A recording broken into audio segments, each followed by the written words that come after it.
ఏ పంచదైనా కానీ ఏదైనా కానీ మనం నిలదీయటం నిగ్గు తేల్చడం మన తెలంగాణ నైజం.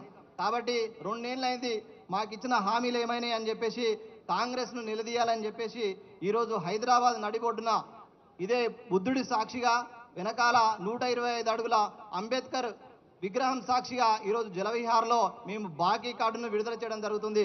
కాబట్టి ఈ కార్యక్రమానికి విచ్చేసినటువంటి రాష్ట్ర నలుమూల నుంచి తరలి వచ్చిన విద్యార్థి నిరుద్యోగులందరికీ స్వాగతం, సుస్వాగతం.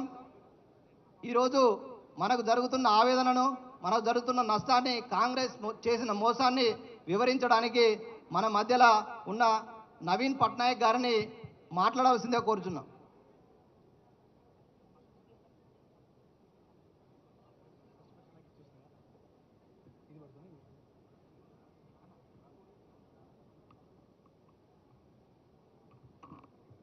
ఇక్కడికి విచ్చేసిన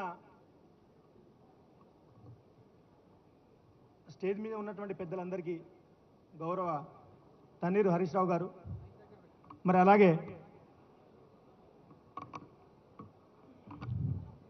అశోక్ సార్ కానీ, రాకేష్ రెడ్డి అన్న కానీ, మా మిత్రులందరికీ కూడా, మరియు మీడియా మిత్రులకి, ప్రింట్ మీడియాకి, ఇక్కడికి వేలాది మందిగా తరలి వచ్చినటువంటి మా నిరుద్యోగుల సోదర సోదరిమణులందరికీ కూడా నా పాదాభివందనాలు. ముందుగా నా పేరు నవీన్ పట్నాయక్, జయశంకర్ భూపాలపల్లి జిల్లా. ఇక్కడికి రావడం గల కారణం ఏంటంటే, కాంగ్రెస్ నాయకులు